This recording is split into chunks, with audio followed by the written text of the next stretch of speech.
Hello friends, today we will discuss a new topic that is vernalization. आज हम vernalization को discuss करेंगे। बहुत बेसिक से हम एडवांस की तरफ यहाँ पर लेके चलेंगे चीज़ों को। सबसे पहले हम जानेंगे कि वर्नलाइजेशन होता क्या है और हमें यहाँ पे जो चीज़ें समझनी है, हमें एक दायरा बना के चीज़ों को समझना है कि कितनी चीज़ें जो है वर्नलाइजेशन के अंदर जो है डिस्कस की जाएंगी। हमें उतनी ही चीज़ों को यहाँ पर पर्टिकुलरली समझना है।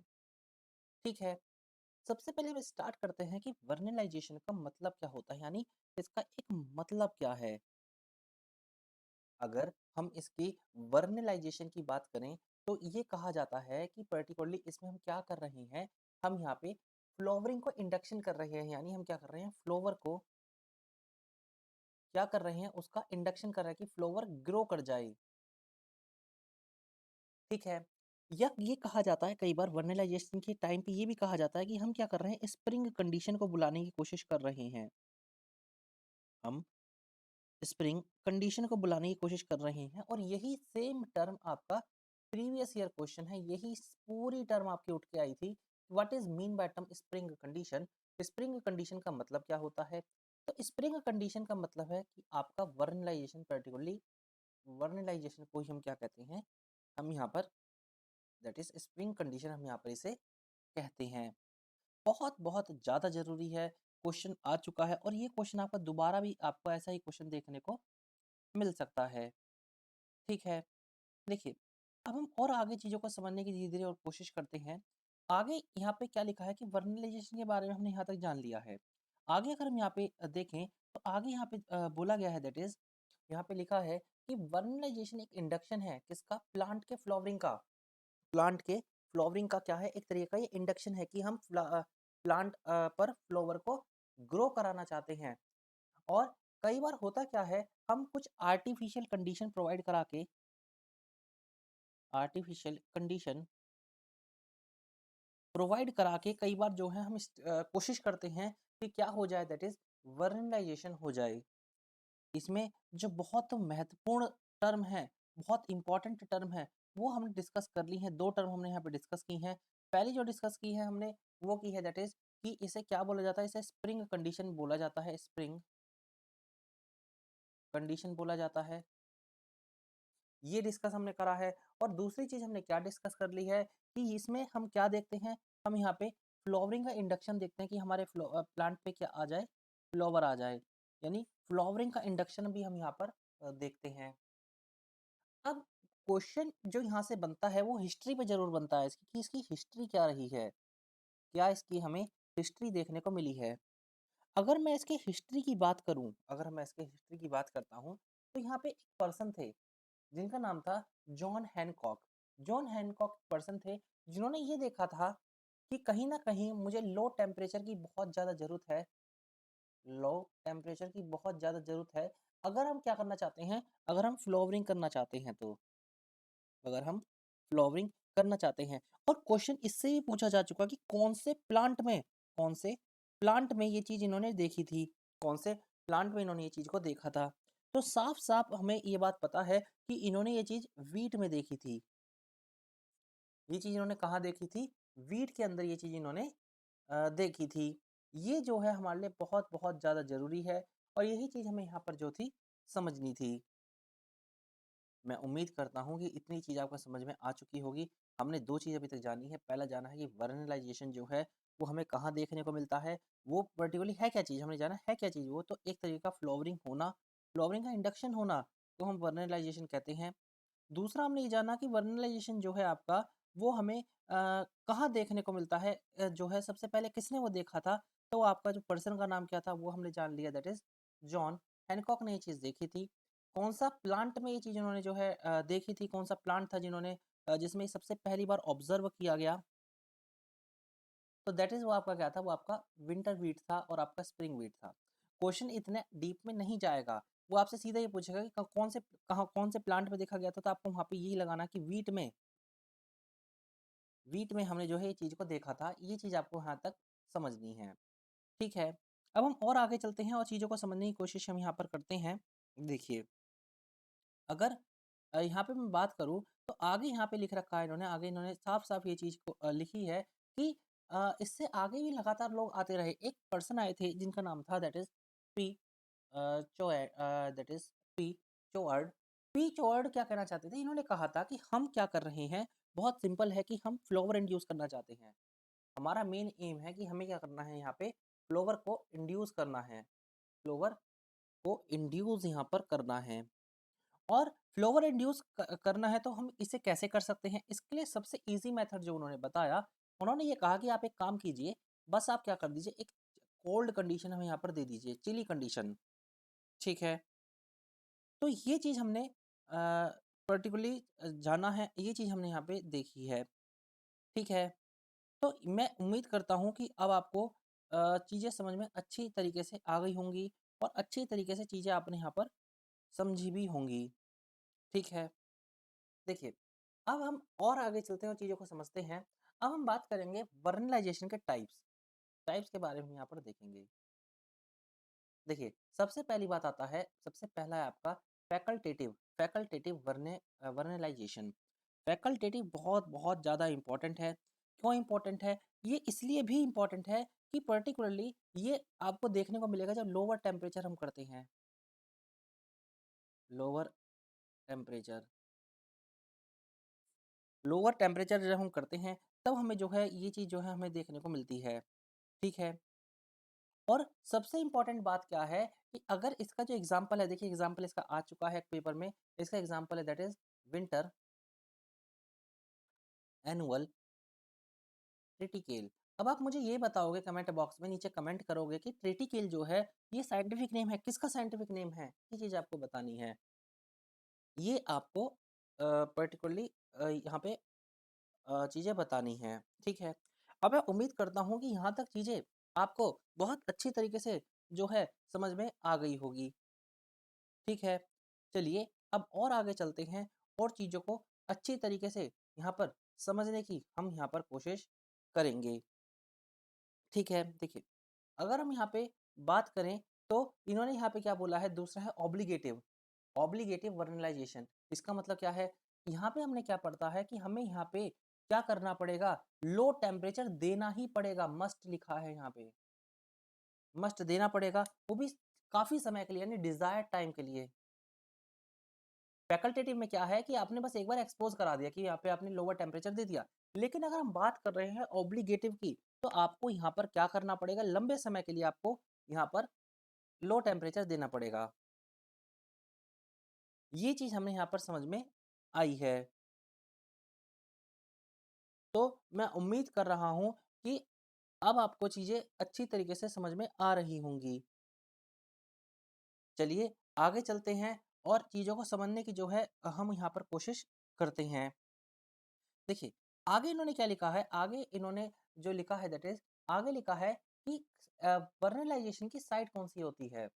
देखिए, जो आपकी एपिकल मेरिस्टेम है, जो आपकी एपिकल मेरिस्टेम है, उसे क्या बोलते हैं, दैट इज़ यही है आपका जो क्या है पर्टिकुलरली हमें यहाँ पर वर्नलाइजेशन देखने को मिलता है। आपको बेसिक कंडीशन पता होनी चाहिए कि बेसिक कंडीशन क्या है वर्नलाइजेशन होने के लिए, बहुत ज़्यादा ज़रूरी है। बहुत बार इससे क्वेश्चन आ चुके हैं कि बेसिक कंडीशन क्या है, ठीक है? अब ये चीज़ मैं उम्मीद करता हूँ कि यहाँ तक चीज़ें अब आपको समझ में आई होंगी। लो टेम्परेचर बहुत ज़्यादा ज़रूरी होता है। ये चीज़ आप समझ लीजिए कि अगर लो टेम्परेचर नहीं होगा, तो बहुत ज़्यादा ज़रूरी होता है। अब बात आती है कि अगर कोई नेचुरल प्लांट है, तो उसे लो टेम्परेचर कहाँ से मिलेगा? उसे लो टेम्परेचर मिलता है शूट से।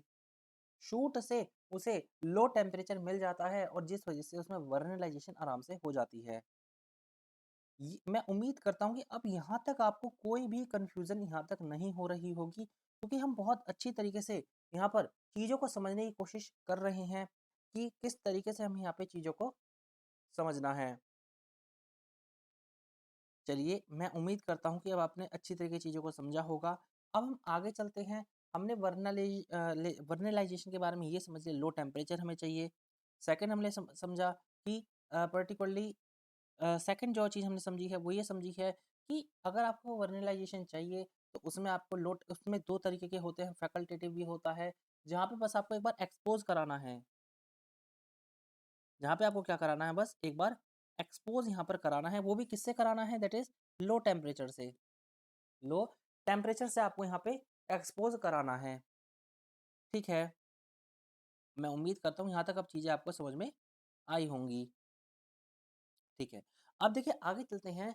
आगे की अगर हम बात करें तो आगे हमें क्या समझना है कि हमें ये चीज़ समझनी यहाँ पे पड़ेगी कि यहाँ पे बोला क्या गया है। यहाँ पे बोला है कि पर्टिकुलर टेक्निक क्या होती है। देखिए, अगर सपोज कीजिए आप वर्नलाइजेशन करना चाहते हैं, तो सबसे पहले आपको क्या करना पड़ेगा, जो सीड है आपका, ये सीड है, इसे आपको क्या करना पड़ेगा, पानी पानी में रखना पड़ेगा, वाटर में आपको रखना पड़ेगा। तो मैं इसे यहाँ से इस तरीके से कर देता हूँ, यस। इस सीड को किस में रख दिया गया है, सीड को हमने पानी में रख दिया, यानी वाटर है हमारा। ठीक है, अब इसमें क्या करेंगे हम, वाटर में रखने के बाद हम क्या करेंगे, हम टेम्परेचर यहाँ पे मेंटेन करेंगे 10 से 12 डिग्री का। ठीक है, अब सीड को हम क्या करेंगे, सीड को अब लो टेम्परेचर में ले जाना शुरू करते हैं, दैट इज 3 से 5 डिग्री में। कुछ समय के लिए हमने सीड को यहाँ से लिया और यहाँ से कुछ समय के लिए हमने क्या कर रहे हैं करा, 3 से 5 डिग्री में इसको रखा है। ठीक है, अब हम इस क्या करेंगे, सीड को हम सुखाएंगे यानी ड्राई करेंगे और सीधा जाके इसे क्या कर देंगे, पेड़ इसे जो है हम पर्टिकुलरली उगा देंगे वहां पर जाके। तो इस तरीके से हमारा वर्नलाइजेशन ट्रिक जो है काम करती है। मैं उम्मीद करता हूँ कि यहाँ तक चीज़ें जो है आपको समझ में आई होंगी, पर्टिकुलरली कि ये चीज़ आपके लिए बहुत बहुत ज़्यादा ज़रूरी है। ऐसे क्वेश्चन लगातार जो है एग्जामिनेशन में पूछे जा रहे हैं और ऐसे क्वेश्चन ही जो हैं हम यहाँ पर देखते हैं और फिर चीज़ें समझ में यहाँ पे आ जाती हैं। तो मैं उम्मीद करता हूँ कि अब आपको वर्नलाइजेशन पूरा समझ में आ गया होगा कि लो टेम्परेचर हम रखते हैं, हम वो 2 तरीके के वो होते हैं। सारी कंडीशन जो है इसमें एप्रोप्रिएट कंडीशन जो है वो आपको समझ में आ गई होंगी। देखिए, यहाँ पे एक बात लिखी भी गई है कि वर्नलाइजेशन जो है कई बार एम्ब्रियोनिक स्टेज में भी हमें देखने को मिलता है। ये क्वेश्चन बहुत ज़्यादा ज़रूरी है कि जो हमारी नाइजर है, उसकी मैक्सिमम सेंसिटिविटी होती है चिलिंग इफेक्ट की। अगर आप 30 दिन से ज़्यादा उसे चिल में रख दोगे तो उसकी मैक्सिमम सेंसिटिविटी हमें देखने को मिलती है। ठीक है, अब हम और आगे चलते हैं और चीज़ों को समझते हैं। देखिए, हमने हमें अब यहाँ पे जो है एक चीज़ और समझनी है, वो क्या समझना है हमें? हमें समझना है वर्नलाइजेशन के मैकेनिज़्म को। 2 मैकेनिज़्म हमें देखने को मिलते हैं।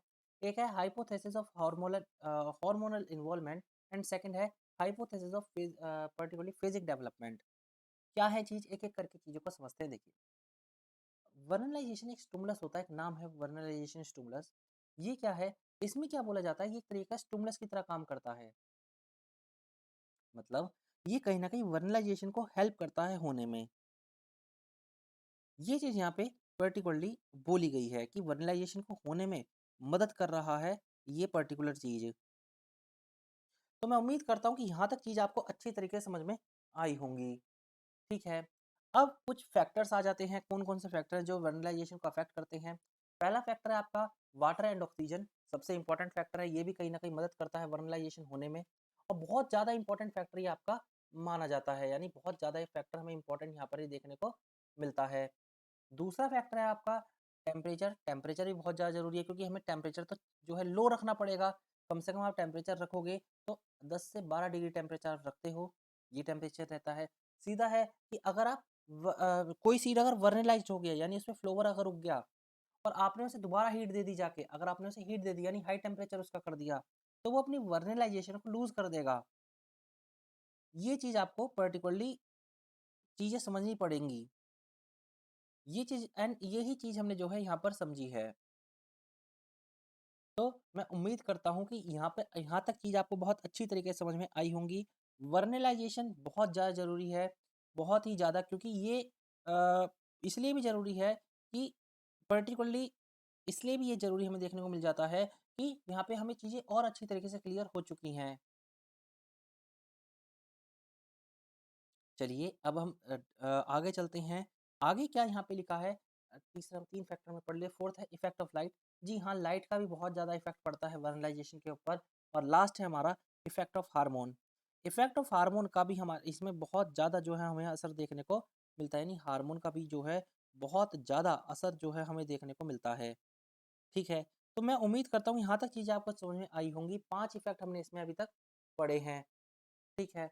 अब देखिए, ये सब तो चीज़ थी थ्योरेटिकल कि हमने थ्योरेटिकल सारी चीज़ यहाँ पे कवर की हैं। लेकिन अब इम्पोर्टेंट ये है कि इसका एक तरीके यूज़ क्या किया जा रहा है आजकल। इसका यूज़ क्या है कि हम किस तरीके से इसका इस्तेमाल कर रहे हैं, ठीक है? देखिए, अगर हम बात करते हैं यहाँ पे तो हमें एक चीज़ यहाँ पे समझनी पड़ेगी कि इसका इस्तेमाल जो आज किया जा रहा है, वो किया जाता है पर्टिकुलरली प्लांट का रेजिस्टेंस करने में फंगल डिसीज़ से कि कोई फंगल डिसीज़ ना हो। कोल्ड रेजिस्टेंस रखा जाता है। साथ ही साथ में क्रॉप इम्प्रूवमेंट में भी ये बहुत ज़्यादा मदद करती है। साथ ही साथ में ये मदद करती है फ्लावरिंग में भी और फ्रूट सेटिंग में भी और ये कहीं न कहीं ग्राफ्टिंग में भी आपकी मदद करती है। ग्राफ्टिंग में भी क्या करती है आपकी मदद करती है। इससे क्वेश्चन बहुत कम है, इससे क्वेश्चन आना की उम्मीद थोड़ी कम रहती है, लेकिन तब भी हमें चीज़ों को यहाँ पर समझना है। तो इतनी चीज़ हम यहाँ पे जो है कवर कर चुके हैं। पूरे वर्नलाइज़ेशन को हमने अच्छी तरीके से कवर किया है, अच्छी तरीके से हमने यहाँ पे चीज़ों को समझने की कोशिश की है। और मैं यही उम्मीद कर रहा हूँ कि आपको चीज़ें समझ में आई होंगी। हम शॉर्ट्स वीडियो छोटी-छोटी वीडियो बना के एक-एक टॉपिक को यहाँ पे कवर करते हुए चल रहे हैं, क्योंकि हमें हर एक टॉपिक पे फ़ोकस करना पड़ेगा अपने एग्ज़ाम को अच्छी तरीके से प्रिपेयर करने के लिए। तो मैं उम्मीद करता हूँ कि यहाँ तक चीज़ें आपको बहुत अच्छी तरीके से जो है समझ में आई होंगी। चलिए मिलते हैं अपनी नेक्स्ट क्लास में और चीज़ों को बहुत अच्छी तरीके से हम यहाँ पे समझेंगे। Thank you.